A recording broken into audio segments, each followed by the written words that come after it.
Na escuridão da noite, estamos atentos, como crianças em um universo ancião. Nós tentamos encontrar o homem do espaço e procuramos o significado nas estrelas. Nós procuramos por respostas, nós procuramos pela vida, talvez não a vida como a conhecemos, um mundo à parte, não é? Sei o que vi naquela noite. Era real. Durante os últimos 50 anos, relatos de OVNIs e de contatos com seres extraterrestres têm alcançado proporções astronômicas.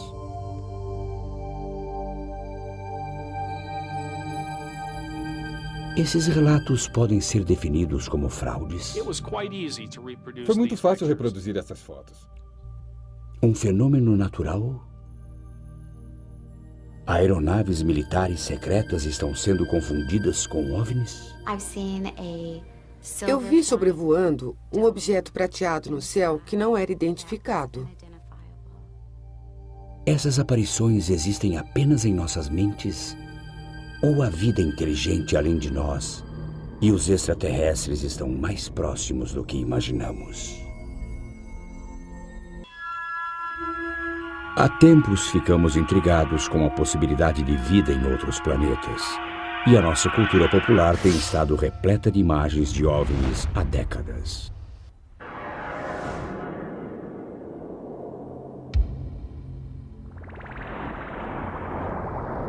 Mas os primeiros grandes relatos documentados de aparições de OVNIs no mundo real surgiram nos últimos meses da Segunda Guerra Mundial.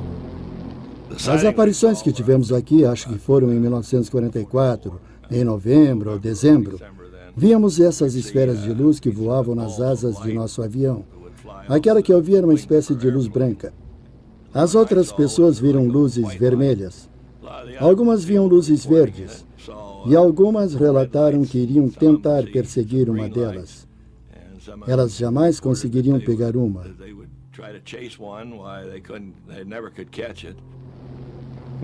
Nós íamos na direção dela e ela acompanhava o nosso movimento. Nós nos afastávamos dela e ela ainda estava conosco. E eu tentei mirar nela, mas não consegui.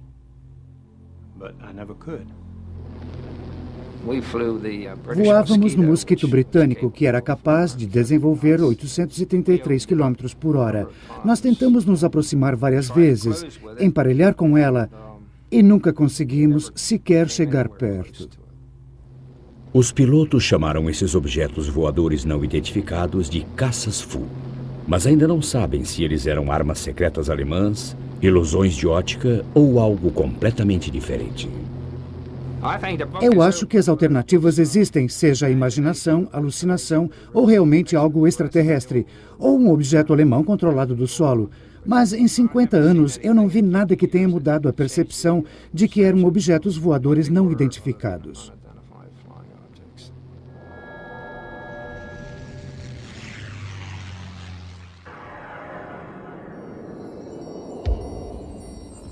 Dois anos após o fim da Segunda Guerra Mundial, no estado de Washington, um piloto particular chamado Kenneth Arnold relatou ter visto uma aeronave de aspecto peculiar perto do Monte Rainier. A aeronave aparentemente começou a se mexer e se virar e estava voando mais rápido do que qualquer coisa que Arnold já tinha visto. A notícia sobre a aparição foi espalhada pela imprensa e o termo discos voadores foi cunhado.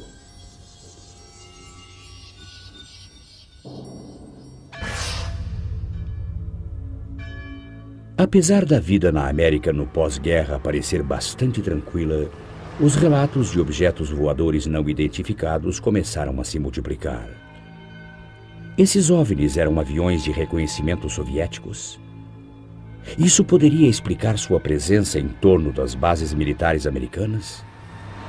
Começou a haver medo. Os segredos atômicos poderiam estar ameaçados e a segurança nacional em jogo.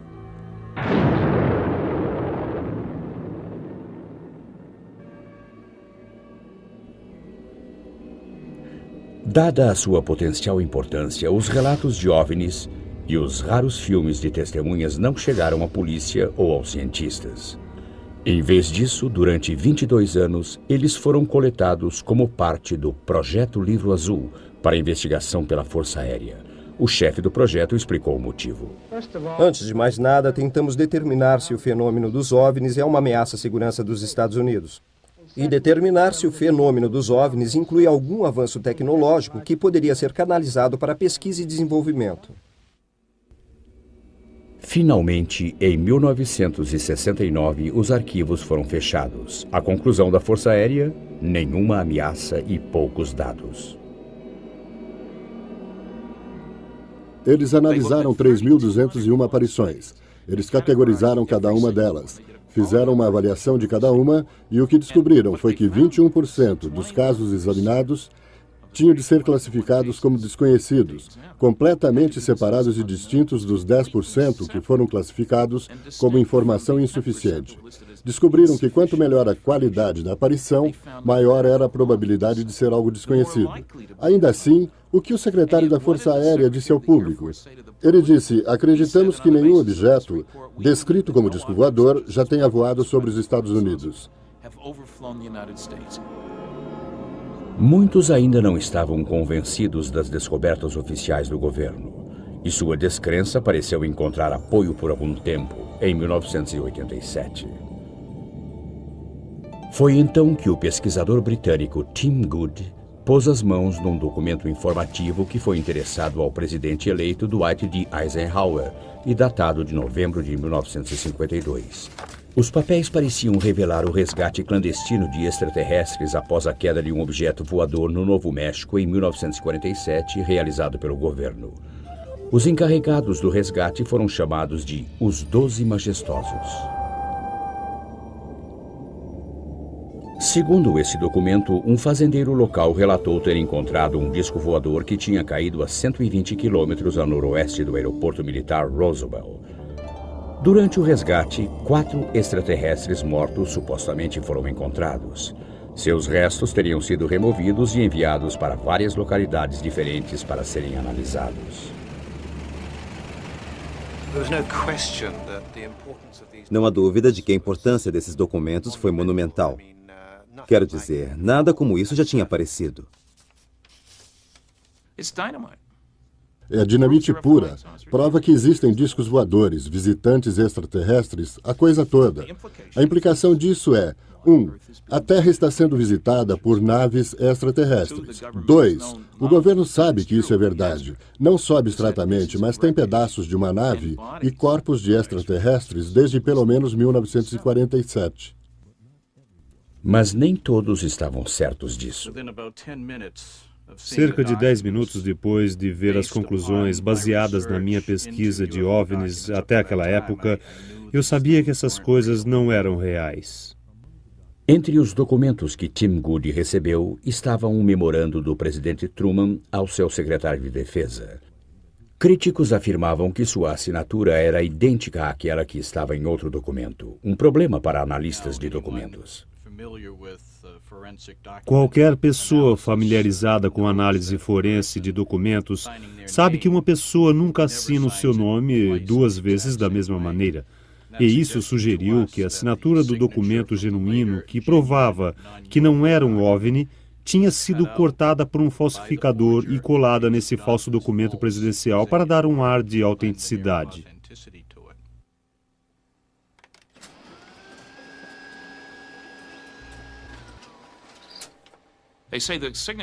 Dizem que a assinatura é idêntica a outra de um memorando diferente que encontrei antes, mas se você segurá-las sobrepostas contra uma luz, verá claramente que não são idênticas. Independente disso, apesar do próprio Tim Good admitir que a carta pode ter sido forjada, ele não descartou a informação contida nela. Estou convencido de que seja quem for que tenha fabricado aquele documento, se foi fabricado, deve ter tido acesso a informações internas. Não há como não ser assim. E não há dúvida alguma de que os documentos dos 12 Majestosos levaram as pessoas para a direção certa, e acredito que as informações contidas neles são precisas. Para obter uma visão mais completa da documentação do governo, o grupo Cidadãos contra o Sigilo de Informações sobre OVNIs foi ao tribunal. A Agência de Segurança Nacional, entretanto, tentou impedir. Entramos com uma petição solicitando o documento ultrassecreto de 21 páginas. O juiz responsável achou procedente e nós o conseguimos. O único problema é que quando você começa a lê-lo, descobre que está todo censurado. 75% do documento não está lá. E as pessoas disseram, raspem a parte censurada. Não havia nada por baixo. Era uma xerox.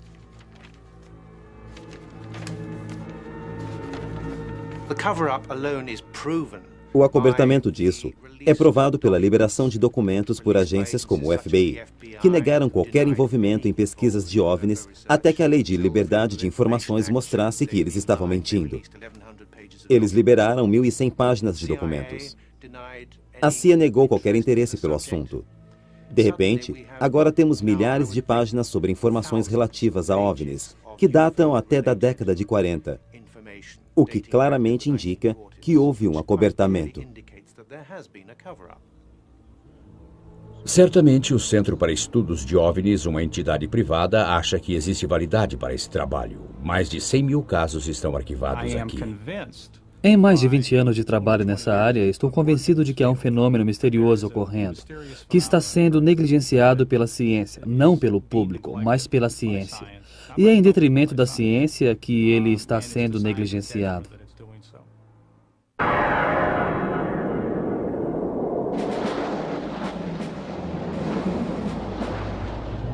Em março de 1990, na antiga União Soviética, caças são enviados para investigar luzes pulsantes a nordeste de Moscou. Durante 3 horas e meia, eles perseguem as luzes que se moviam a velocidades de até 4.800 km por hora. Nenhuma imagem de radar apareceu nas telas nas estações de solo, mas fotografias foram tiradas e o rastreamento térmico produziu resultados. Para o chefe das Forças de Defesa Aérea, esses resultados secretos eram provas suficientes da existência de OVNIs. Mas os jornalistas estão perguntando se houve outras aparições. Destes 1.990 casos, só um estava embasado por evidências.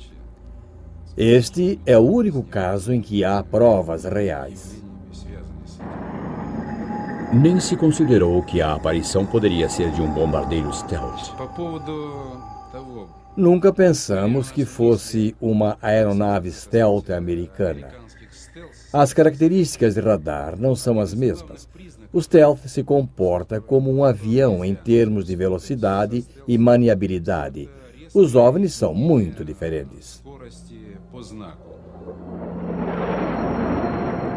A regra que não está escrita: não dispare em OVNIs.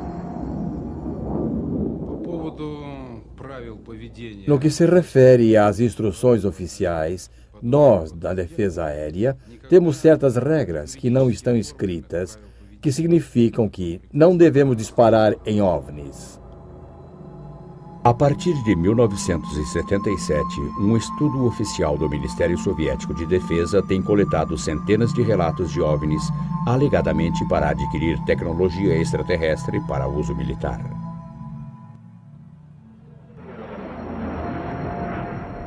Seus arquivos listam muitos casos.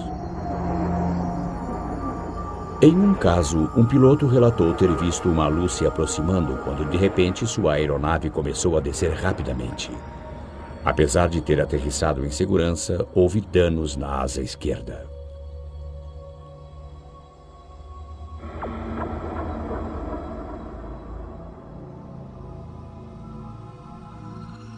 Inédito no Ocidente, este filme amador parece mostrar um OVNI sobre o parlamento em Vilnius, a capital da Lituânia. A aeronave paira sem produzir ruído e aparentemente aterrissa.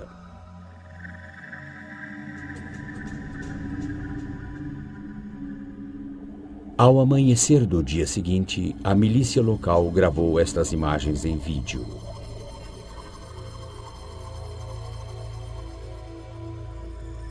Aumentada, a aparência do visitante noturno é esta. Ele se move diferente de um helicóptero ou avião normais.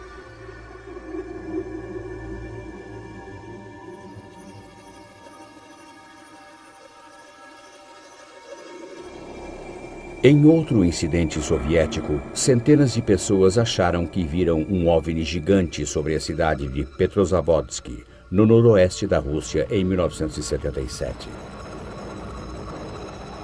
Mas estudos estabeleceram que era o propulsor de um satélite lançado secretamente. Ainda na Academia de Ciência Soviética, tais fenômenos são considerados dignos de uma investigação séria. Além dos estudos militares, este corpo governamental para pesquisa acadêmica coordena uma coleta nacional de informações para análise científica. Aqui, o Comitê Central de Estudos de OVNIs coleta dados de 10 outras academias científicas. Eu gostaria de dizer algumas palavras sobre nossos métodos. Para algumas aparições, realizamos investigações de campo.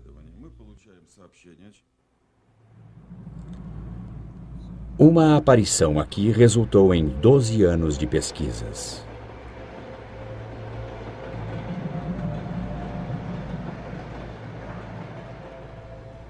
Passageiros de um trem relataram ter avistado um OVNI. Uma aeronave metálica que aterrissou nas suas proximidades. O biólogo Yuri Zmiakov acredita que houve mudanças permanentes no cenário. Acreditamos que este pode ter sido um local de aterrissagem. Esse é um lugar muito interessante, porque tem campos magnéticos muito fortes. Seus experimentos descobrem que criaturas vivas estiveram neste local. Essas descobertas são consistentes com os estudos de outros lugares onde OVNIs aterrissaram, onde o solo aparentemente parece não ter mais vida, nem mesmo micróbios. O mais intrigante de tudo é que amostras de terra tiradas dos locais de aterrissagem contêm minúsculas esferas. Seu trabalho o levou a concluir que essas esferas eram de origem extraterrestre, contendo o DNA, a semente da própria vida. Nos Estados Unidos, testes dessas amostras foram divididos. Os resultados indicam que as esferas são de origem desconhecida ou partes comuns de sistemas de filtragem de água do solo. Ainda assim, alguns pesquisadores russos acreditam que microtecnologia extraterrestre está sendo colocada aqui por gatunos interplanetários.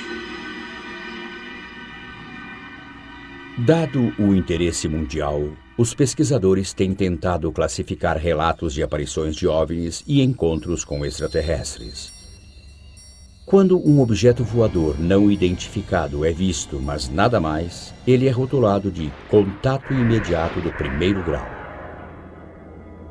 Quando deixam rastros, ele se torna do segundo grau.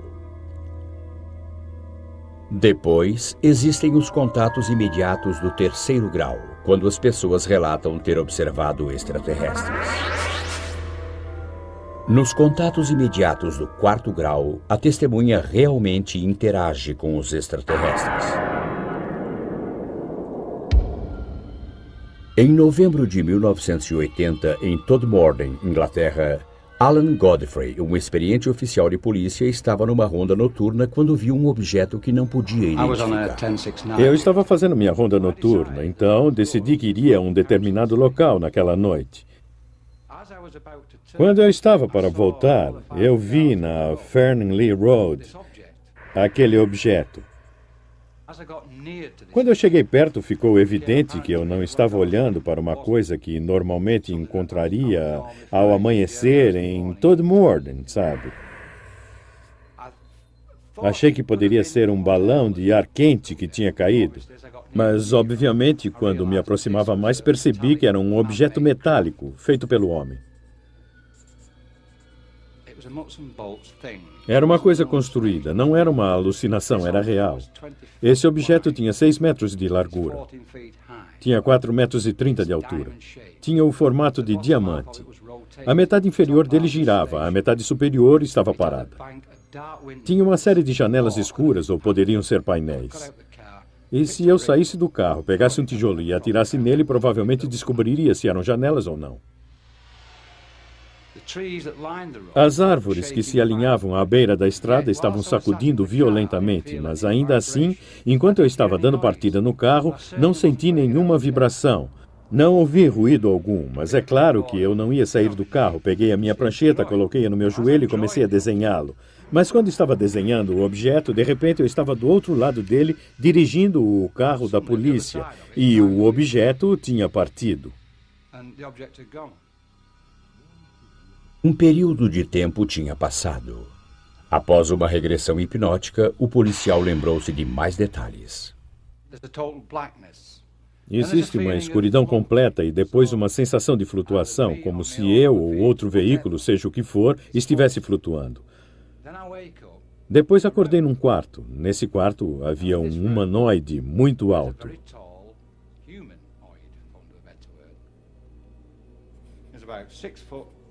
Ele tinha entre 1,83 m a 2 metros, muito alto, magro, de barba. Ele vestia uma touca cirúrgica e estava com seu avental branco. O que aconteceu depois foi que pediram para eu subir nessa cama. Ele me fez perguntas e eu não sei como as fez, porque a sua boca não se movia. Ele não estava falando. Ele queria que eu subisse na cama. Obviamente, fosse quem fosse, ele tinha uma espécie de influência nos meus pensamentos. Ainda assim, me senti à vontade com ele. Me senti confortável com ele. Tive a impressão de já conhecê-lo antes. Eu não sentia medo dele ou algo assim. Eu não senti que estava em perigo. Então, estou na cama e essas coisinhas horríveis aparecem.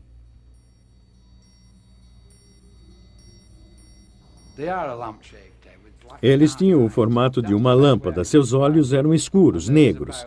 Essa é a melhor maneira de descrevê-los. E havia 7 ou 8 deles.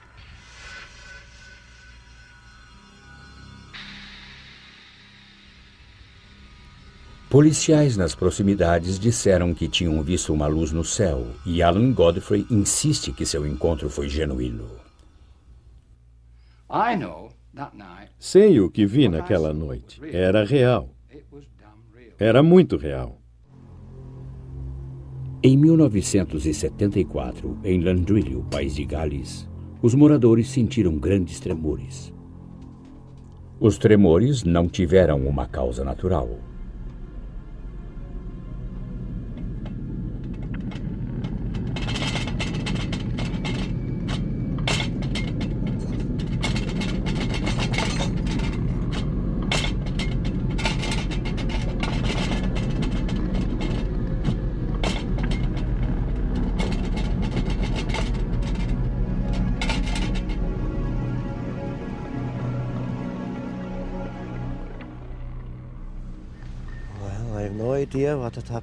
Bem, não tenho ideia alguma do que aconteceu. Não acho que tenha sido um terremoto, sabe? Ainda acho que não foi um terremoto. John Roberts não foi o único abalado naquele dia. Hugh Edwards achou que tinha visto um disco voador. Eu vi esse objeto vir da montanha. Era do tamanho de um ônibus. Era luminoso de uma ponta a outra. Ele atravessou a montanha em direção à estrada. Eu estava bem ali. Ele mergulhou como se fosse bater e sumiu da minha vista, indo para o vale. Bom, eu já tinha ouvido muitas coisas sobre discos voadores e pensei, bem, é isso aí. O único som que eu ouvi era como passando pelo ar. Realmente eu fiquei muito surpreso ao vê-lo.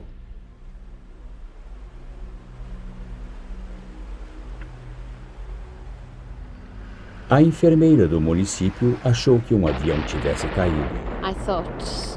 Achei que podia ter sido um desastre de avião. Talvez como enfermeira eu pudesse prestar os primeiros socorros. Então chamei minhas filhas. Entramos no carro e subimos a montanha.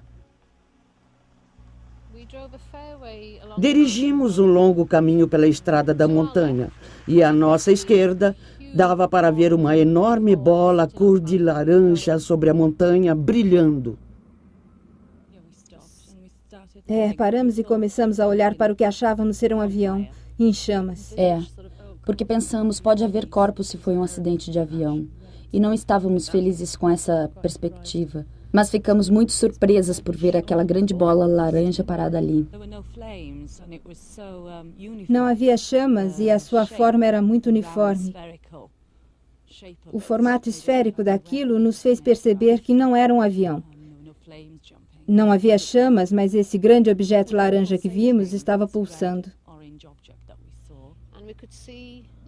E dava para ver luzes, pequenas luzes, como luzes de sinalização, indo em direção ao objeto em zigue-zague, e presumimos que naquele momento alguém estava indo ver aquilo.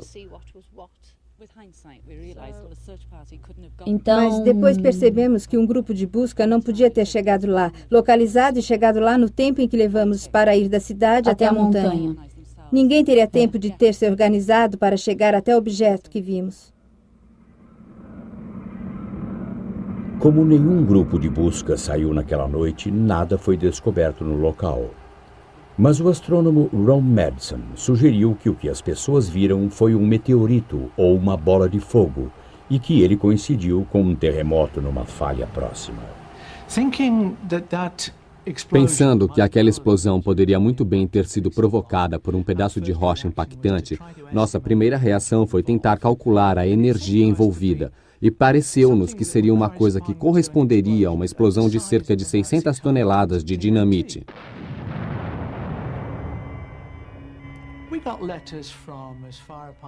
Recebemos cartas de lugares como Penzance e do norte da Irlanda e de Derby, todas relatando visões de uma luz brilhante, com um brilho comparável, talvez à meia-lua, movendo-se pelo céu com a velocidade de um avião, mas sem som, e deixando um rastro de fumaça, exatamente como um objeto em chamas caindo.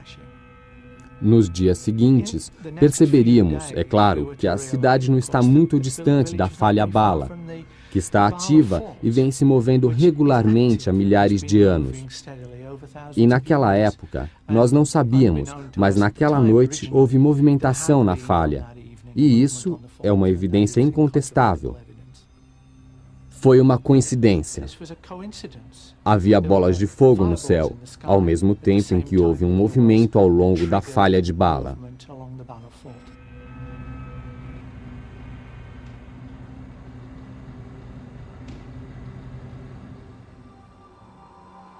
Outra aparição britânica muito divulgada também provou ser atribuível a causas naturais, mas não antes que muitos acreditassem ter visto um OVNI. Em março de 1981, o policial Derek Ingram viu e fotografou o que muitos acharam ser uma nave extraterrestre que tinha aterrissado numa escarpa ou encosta. Eu estava na cozinha da delegacia de Coracle. Eu olhei pela janela para a encosta e vi uma luz brilhante muito intensa, uma grande faixa de luz na face da rocha.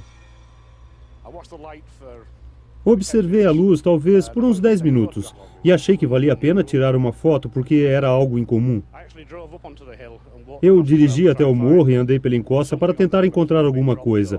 Talvez algo tivesse caído ou algo tivesse acontecido. Não havia nada lá em cima, não encontrei nada que pudesse explicar as luzes. Os crédulos viram uma nave chata com 3 luzes.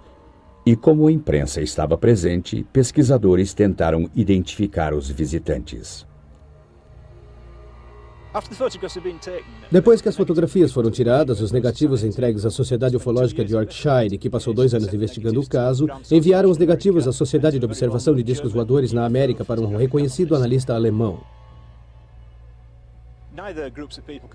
Nenhum dos grupos conseguiu apresentar uma explicação satisfatória e, de fato, a Sociedade de Observação de Discos Voadores disse que a explicação mais provável era a neve. Em 1983, a Sociedade Ufológica de Yorkshire levou o caso a público e afirmou que aquela ainda era a melhor evidência de que uma neve tivesse sido vista nas Ilhas Britânicas.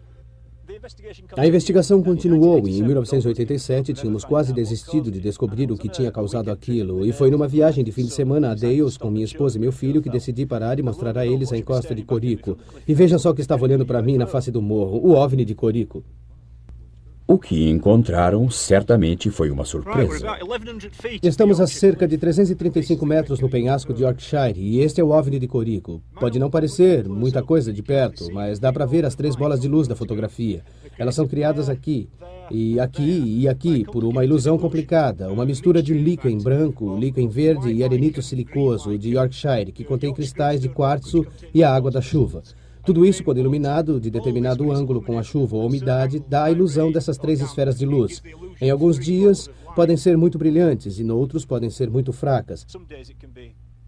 Naquele dia, quando Derek Ingram as viu, estavam muito brilhantes e foi isso que criou nele a sensação de que estava vendo uma coisa incomum, apesar dele ter olhado por sua janela todos os dias nos 2 anos anteriores e não ter visto nada. Apesar de algumas aparições poderem ser explicadas claramente como fenômenos naturais, os OVNIs continuam a povoar a imaginação do público e há muitos embusteiros prontos para lucrar com esse fascínio.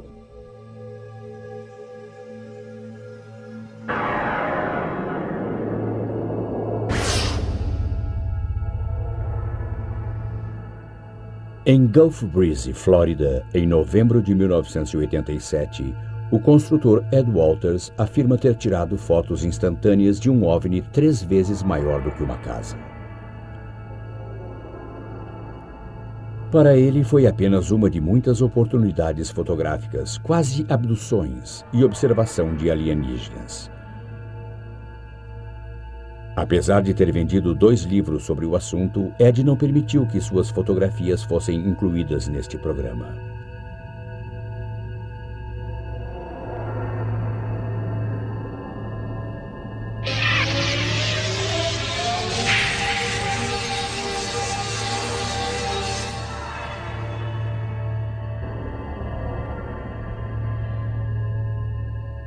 Fotografias como estas não são difíceis de falsificar. Com um pouco de conhecimento, um modelo de isopor e a câmera certa. É muito fácil reproduzir essas fotos. Ele tirou a maioria dessas fotos, cerca de 30 delas, com uma câmera Polaroid 108. É muito fácil conseguir dupla exposição do filme nesta câmera. Se você não puxar o cartucho, pode apertar o botão e expor aquele mesmo cartucho de novo. Você tira uma foto do modelo do OVNI lá dentro, sai, tira uma foto do céu e deixa o cartucho revelar o resultado. Então você terá uma exposição dupla, terá um OVNI voando no céu.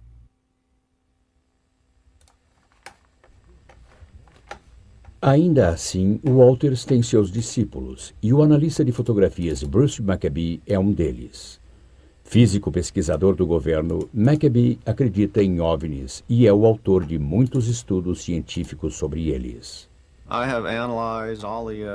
Eu analisei todos os filmes e vídeos que foram feitos por Ed Walters.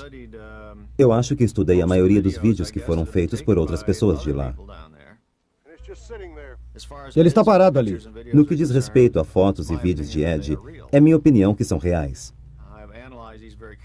Analisei esse material cuidadosamente, levando em conta as críticas que têm sido feitas contra ele. E encontrei motivos para rejeitar as críticas. No beisebol, você erra 3 bolas e está fora. Para Ed Walters, neste caso, a primeira bola foi quando um modelo foi encontrado no sótão de sua antiga casa. A segunda bola foi quando um jovem chamado Tommy Smith se apresentou e afirmou que havia uma testemunha que viu Ed criando as fotos de OVNI com uma dupla exposição. A bola 3 foi quando eu fiz experiências fotográficas e fui capaz de duplicar muitas dessas fotos, especialmente as fotos difíceis como o OVNI pairando sobre a estrada. Então, a minha conclusão é, errou 3 bolas e está fora. Publicamos as primeiras fotos das aparições de Gulf Breeze em novembro de 1987. E eu estava tentando imaginar como apresentá-las, tentando repassar tudo o que aconteceu em Gulf Breeze. Quando meu pessoal entrou, eu disse: vocês não vão acreditar no que vamos publicar no jornal esta semana. E mostrei as fotos. E eles disseram: foi isso que vimos. O Sentinel só deu continuidade à história porque muitas outras pessoas em Gulf Breeze haviam visto o OVNI na mesma noite em que Ed havia fabricado as fotos.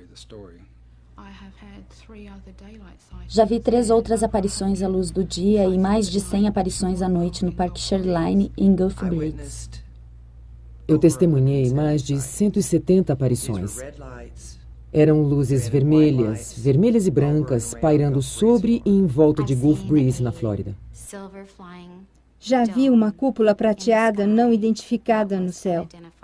Nunca tinha visto algo assim antes. E foi simplesmente inexplicável.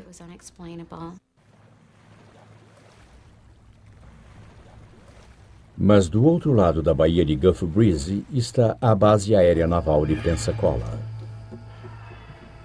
Uma explicação encontrada pelos habitantes é que algumas aparições não passam de brincadeiras feitas pelo pessoal da Marinha na base.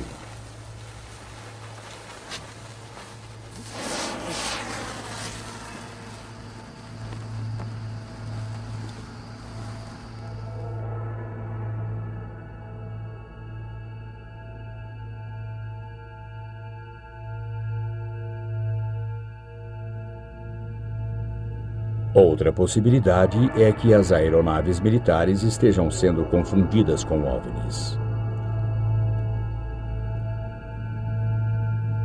Por exemplo, a maioria das pessoas reconheceria os VADs, veículos aéreos desabitados, projetados para reconhecimento e observação secretos?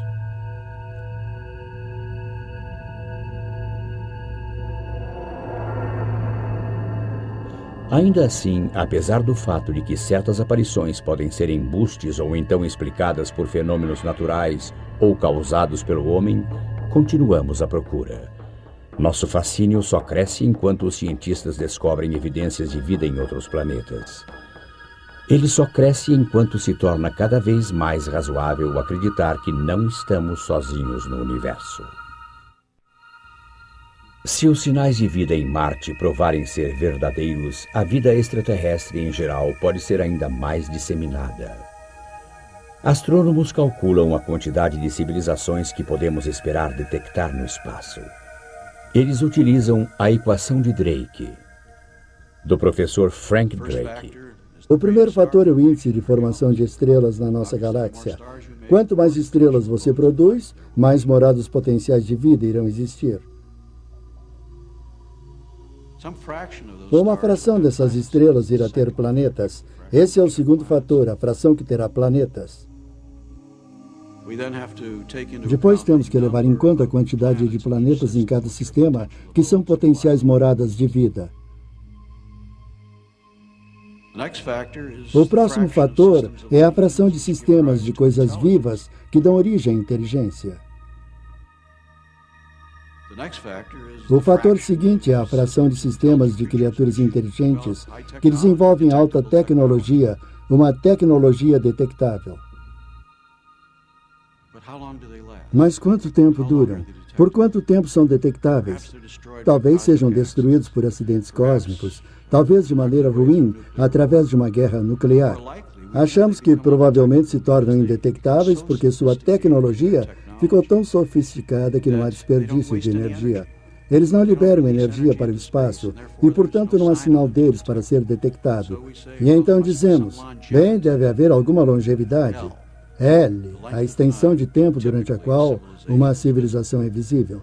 E agora, se tomarmos o índice de produção e o multiplicarmos por aquele L, o resultado final é o que começamos a descobrir, que é a quantidade de civilizações detectáveis no espaço.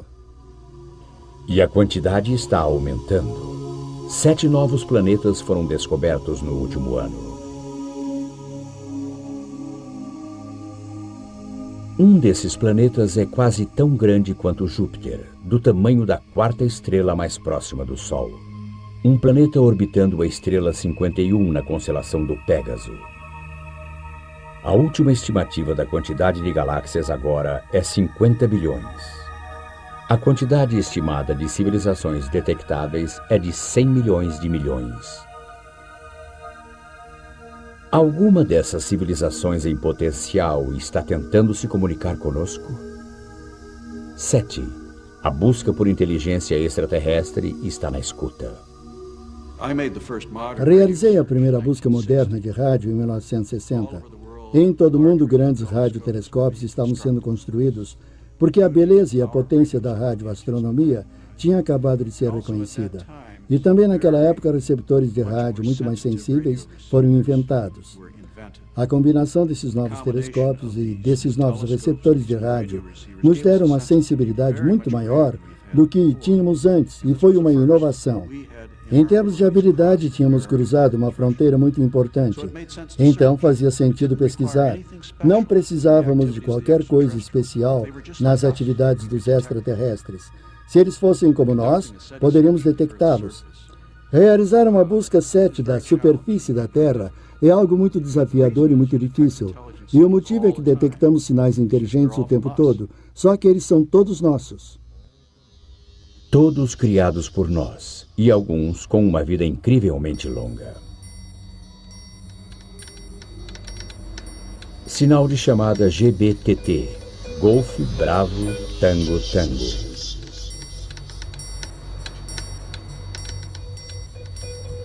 Mais de 30 anos após ser enviado, um sinal codificado na época da guerra dirigido ao Queen Mary foi recebido pelo seu sucessor, o QE2. O QE2 usa o mesmo sinal de chamada.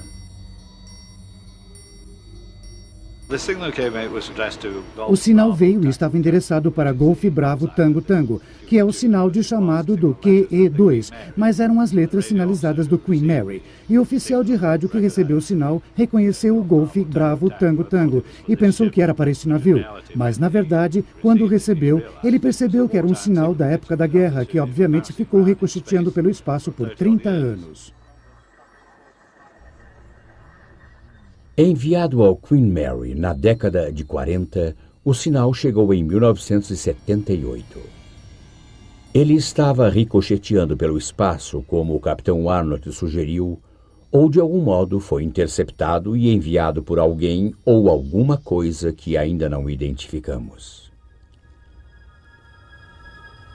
Detectamos algum sinal inteligente de outro mundo? Jerry Ehman pode ter detectado, direto de uma fonte fixa perto do centro da galáxia para o grande radiotelescópio da Universidade Estadual de Ohio. Um telescópio maior do que 3 campos de futebol.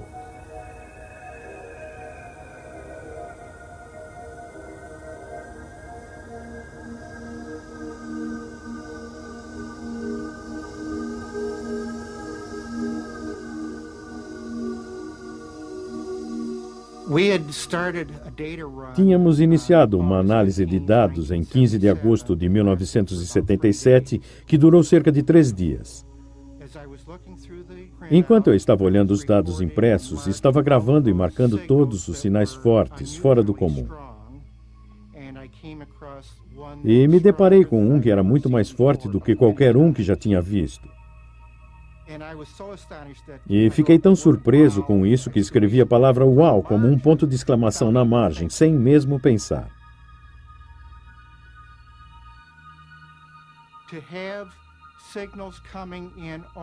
Ter sinais entrando em um só canal indica a possibilidade de que isso tenha sido um evento astronômico singular ou gerado por algum transmissor. Estamos fazendo uma segunda varredura do céu usando equipamentos mais modernos. E passamos por essa mesma região do céu e ainda não vimos a fonte do uau novamente. Ehman e seus colegas verificam seu equipamento e os números. Estudos eliminaram interferências, sondas espaciais e fontes terrestres. Definitivamente excluímos espaçonaves próximas ou lixo espacial ou satélites na órbita da Terra. E certamente excluímos qualquer coisa próxima, muito próxima do radiotelescópio, como um avião voando através do feixe do telescópio. Não excluímos a possibilidade de que isso seja realmente um sinal produzido por uma inteligência extraterrestre.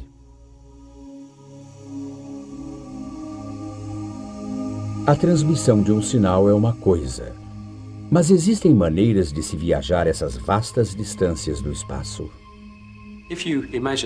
Se você imaginar que este balão é o nosso universo, vivemos em 3 dimensões na superfície do balão. E foi sugerido que pode existir o que chamam de buracos, que atravessam um balão de um lado a outro, ou conectando pontos, o que nos permitirá viajar de um lado do balão até o outro através de um atalho.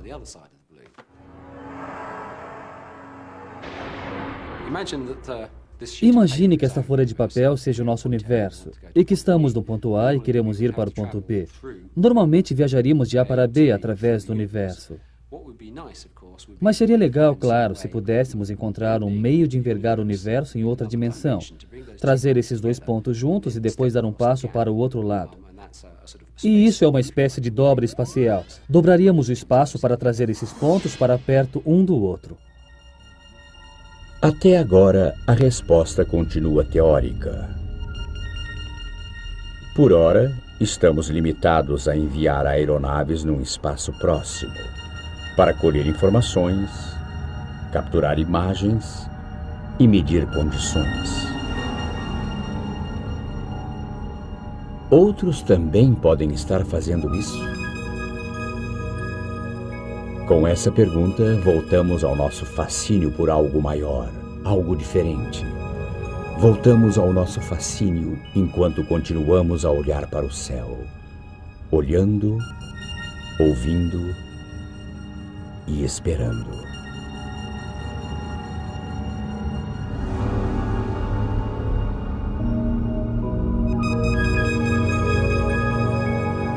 Versão brasileira, Tempo Filmes, São Paulo,